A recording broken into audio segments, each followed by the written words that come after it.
Scottie Scheffler refuses Brian Rolap's emergency points reset demand, and the players have erupted. The world number one just drew a line in the sand. The PGA Tour CEO wanted to tear up the FedExCup system mid-season. Scheffler said no, and now the locker room is picking sides. And honestly, the sheer arrogance makes my blood boil. Regular working people are struggling to afford a Sunday round at their local muni, yet these country club elites are revolting because someone wants to change how they count their millions. It is an absolute joke. Proof that these guys care about nothing but their own bank accounts and legacy protection, while the rest of us just want to watch good golf. But look past the surface outrage. These players aren't just greedy millionaires protecting their status. They are fighting a fundamental battle over what the PGA Tour is supposed to be. They realized Rolap's emergency reset isn't about fairness at all. It's a brilliant power play designed to shift control away from the players and directly into the CEO's office. Let me show you how this works, and why Scheffler just became the most dangerous man in golf. Personally, I think Scheffler just did what every player was too scared to do. Do you agree, or is he overstepping? Tell me below, and if real golf talk is what you're here for, you're in the right place. Subscribe. To understand why Scottie Scheffler's refusal matters more than anyone else's, you first have to understand who Brian Rolap actually is. This isn't some random executive making a suggestion. This is the most powerful man in professional golf, and he came from the NFL. Rolap arrived in 2026 as the new CEO of the PGA Tour. He spent years running media and business operations for the NFL, building billion-dollar deals and restructuring how football reached its audience. The PGA Tour hired him for one reason. They wanted a fixer. They wanted someone who could stand up to the players, push back against LIV golf, and reshape the tour into a leaner, more profitable machine. And he moved fast. Almost immediately, Rolap began cutting field sizes. Full field events dropped from 156 players to 144. Smaller events shrank from 132 to 120. But the real knife came when he slashed fully exempt tour cards from 125 to 100. 25 players who used to have guaranteed status now had nothing. The tour blamed pace of play. The players didn't buy it for a second. Veterans like Lucas Glover called the explanation insulting. Major champion Matt Fitzpatrick publicly backed him, saying it was pathetic that the pace of play issue comes up every year and nothing ever gets done. And that was just the beginning. Rolap had bigger plans. A complete restructuring of how the PGA Tour operates. A two-track system with promotion and relegation. A simpler points system. A regular season champion crowned via points. The season running February through August, ending before the NFL season starts. Rolap believed these changes were necessary. He believed the tour had grown bloated and inefficient. He believed the players had too much power and the executives too little. And he believed the fans deserved more drama, more stakes, more reason to care about every tournament. But here's where it gets interesting. Rolap didn't wait for 2028. He didn't wait for the players to get comfortable with his vision. He decided to make a move right now, in the middle of the season. An emergency points reset demand that would change everything immediately. That decision would have been enough to create chaos, but what Rolap was about to demand made everything before it look like a negotiation. So what exactly did Rolap want? Rolap wanted to scrap the current FedExCup points system. Not at the end of the season. Not next year. Right now. Mid-season. He wanted to wipe the slate clean and implement a new point structure immediately, before the playoffs even started. His reasoning? He claimed the current system was broken. He said players who had dominated early in the season had too much of an advantage. He argued that the point system didn't reward the right things. He insisted it wasn't creating enough drama for fans. But here's the problem. The players weren't consulted. Nobody in the locker room knew this was coming. Rolap sent a memo, announcing the change. No town hall, no player meeting, no discussion, just a piece of paper telling the best golfers on the planet that their season-long work was about to be devalued. And the timing couldn't have been worse.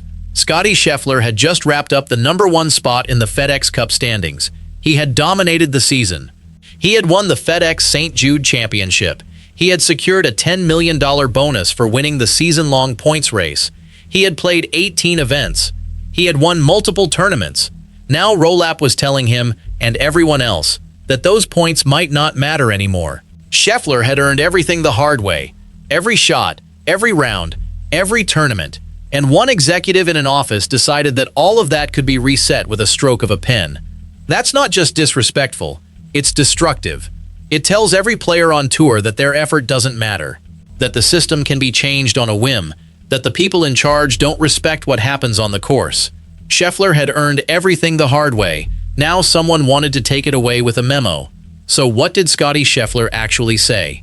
This is where you have to understand how Scheffler operates. He doesn't scream, he doesn't rant, he doesn't call press conferences to air grievances. When Scottie Scheffler speaks, he chooses his words carefully. Every sentence is measured, every statement is deliberate, and when he finally responded to Rolap's demand, his words carried more weight than any other players could. Scheffler said the point system needed to be adjusted, but not like this, not mid-season, not without player input. He made it clear that he supported changes, but only if they were fair, only if they were discussed, and only if they didn't punish the players who had earned their position. He acknowledged that the current system has issues. He admitted that something needs to change, but he refused to accept Rolap's emergency reset. He refused to let one man's demand erase everything he and his peers had worked for.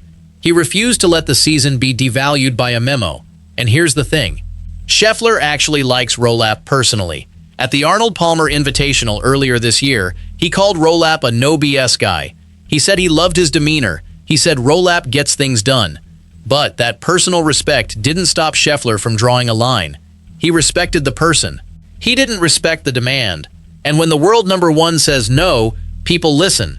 Scheffler's position was clear. He wasn't rejecting change. He was rejecting the process. He was rejecting the disrespect. He was rejecting the idea that a CEO could rewrite the rules of the season with a memo. Scheffler had made his position clear, but he wasn't alone. And what happened next revealed just how deep the divide in the locker room really was. Justin Thomas was the first major name to erupt. Thomas has never been shy about his opinions. He's a former world number one. He's a major champion. He's one of the most respected voices in the game. And when he heard about Rolap's demand, he didn't hold back.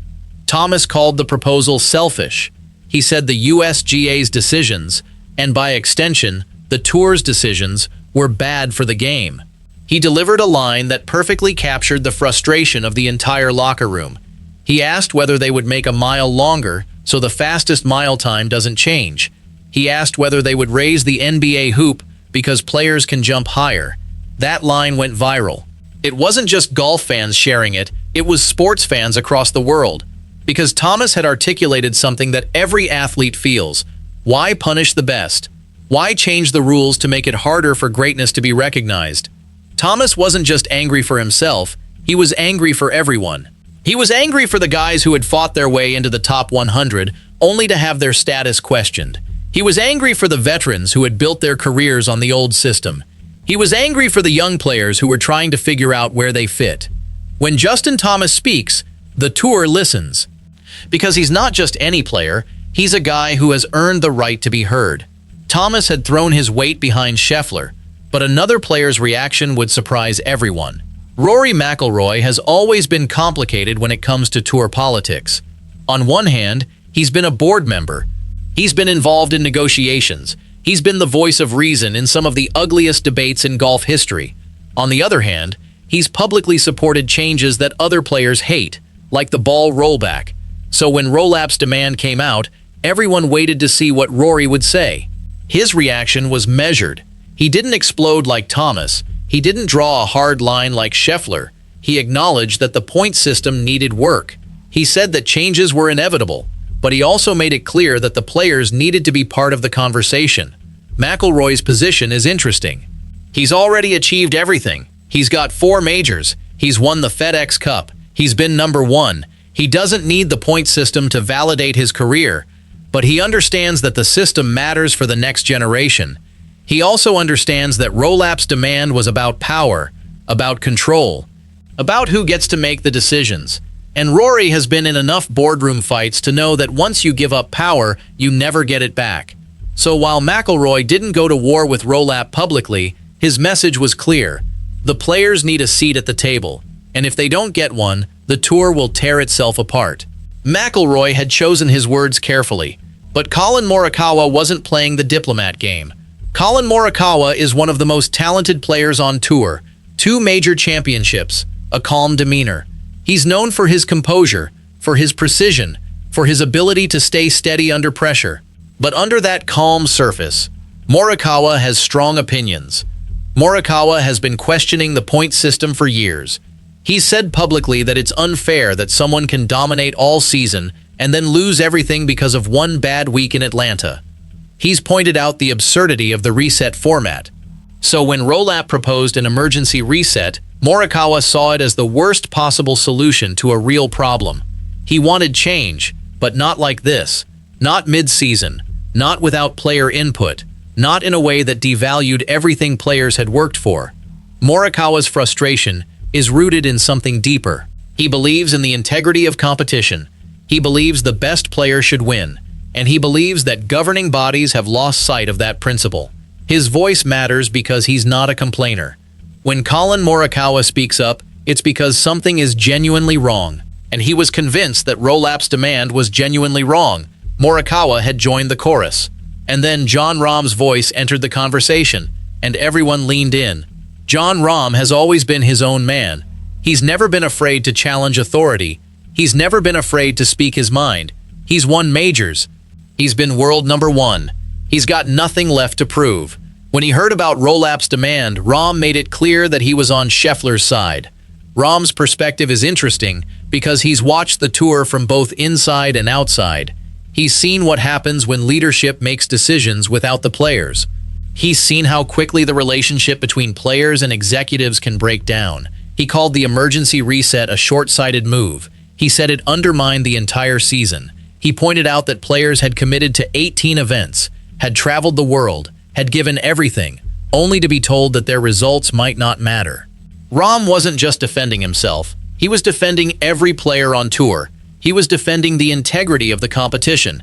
And when Jon Rahm speaks, people pay attention, because he's one of the few players who has nothing to lose. His position matters because he represents the international perspective. He's a global star who understands that golf is bigger than the PGA Tour, and he wasn't going to let an executive's ego destroy the credibility of the sport. 4 major voices had now spoken out, but there was one more, and his reaction hit differently. Jordan Spieth has always been the likable one. He's the guy everyone roots for. He's the guy who wins with class and loses with grace. So when Jordan Spieth speaks, people listen, not because he's loud, but because he's earned the trust of the golf world. Spieth's reaction to Rolap's demand was different from the others. He didn't explode. He didn't issue fiery statements. Instead, he quietly made it known that he supported Scheffler's position. His reasoning was simple. He said the players had earned their status. They had earned their points. They had earned the right to finish the season under the rules they started with. Changing the rules mid-season wasn't just unfair, it was disrespectful. Spieth understands the psychology of competition better than most. He's been through the highs and lows. He knows what it feels like to have everything on the line, and he knows that fairness is the foundation of any sport. When Jordan Spieth quietly backs a position, it carries weight. He picks his battles carefully, and he picked this one alongside Scheffler. 5 players had now taken a stand, but the real question was what all of this meant for the future of the tour. This isn't just about points, it's about who runs the PGA Tour. Rolap came in with a vision. He wanted to modernize. He wanted to streamline. He wanted to make the tour more profitable and more competitive, but he also wanted control, and that's what the emergency points reset was really about.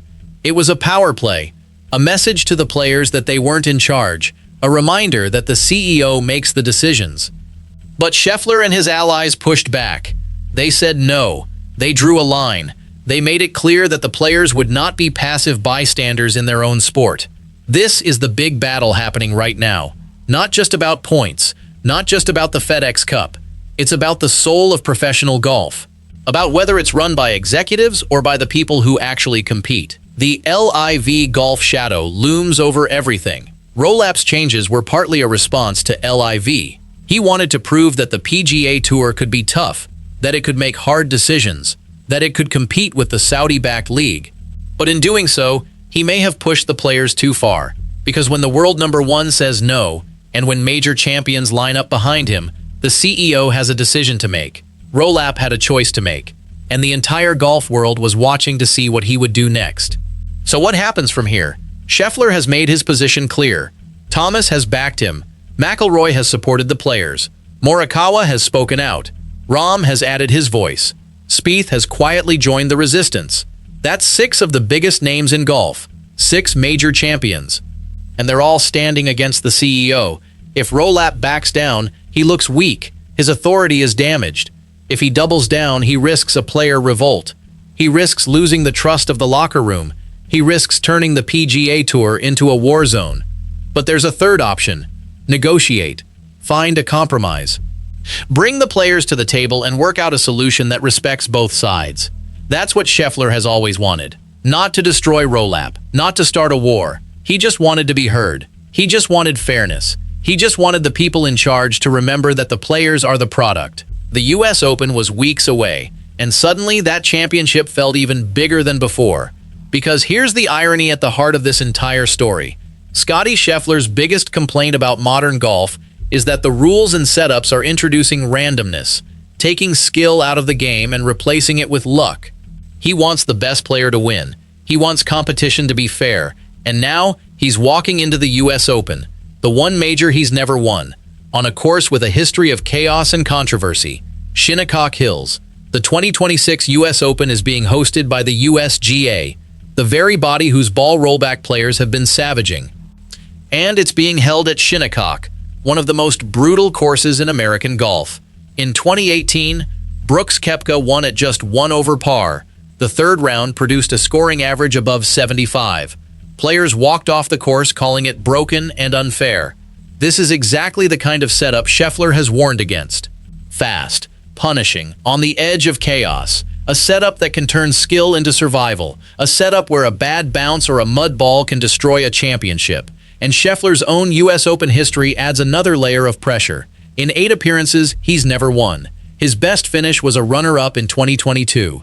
He's had top 10s, but he's also had nightmares. None worse than the 2024 US Open at Pinehurst, where he stumbled to a tie for 43rd and famously described golf as a mental torture chamber. For a player this dominant, the US Open has been his one stubborn blind spot, and now he was walking into the most hostile test of his career.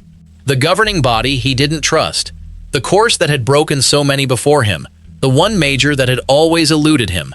Despite never winning it, Scottie Scheffler is the betting favorite to win the 2026 US Open. He's sitting around plus 450, shorter than anyone else in the field. Coming into the championship, he has racked up a win and multiple top 5 finishes. He's rounding into peak form at exactly the right moment. His game is built for the US Open.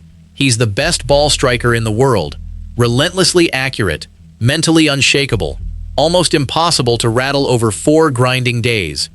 A Shinnecock setup that punishes wild play and rewards precision should, in theory, suit him perfectly. But that's also the danger. A course this severe can produce exactly the kind of luck-driven chaos Scheffler has spent months warning about. A bad bounce, a mud ball, a brutal pin on the wrong afternoon. And even the best player in the world can be knocked out of a championship that should be his. That's the irony. Scottie Scheffler's biggest complaint about modern golf, that the rules and setups are introducing randomness and taking skill out of the equation, is now the single biggest threat standing between him and history. He's the best player in the world, openly skeptical of the people running the game, walking onto the most punishing stage they have, with the career Grand Slam and a 30th birthday celebration on the line. If he wins, he silences every doubt. He joins the immortals. He becomes just the 7th man to complete the career Grand Slam, alongside Gene Sarazen, Ben Hogan, Gary Player, Jack Nicklaus, Tiger Woods, and Rory McIlroy. If the setup bites him the way Shinnecock has bitten so many before, his warnings about the direction of the sport will look painfully prophetic. Scottie Scheffler has made his position clear. Now he has to prove it the only way that matters, with a golf club in his hands. On the toughest test the game can offer, against a governing body he does not fully trust. The entire golf world will be watching, whether the best player alive can rise above the chaos, or whether the chaos finally catches even him. Personally, I think Scheffler is going to do it, but do you think he pulls it off at Shinnecock? Or does the course win again? Drop your prediction below. And if no one in golf media is asking these real questions, that's exactly what this channel is for. Subscribe and stay ahead of it. When the final putt drops at Shinnecock Hills, the scoreboard will tell us who won the US Open. But the real victory belongs to the players who stood their ground. They proved that professional golf is not just a television product to be manipulated for ratings. It is a competition built on merit, earned through thousands of hours of practice. Scheffler and his peers protected the integrity of the season. Now, they must protect their legacy on the course. The world is watching. The stakes have never been higher. Golf will never be the same again from this day.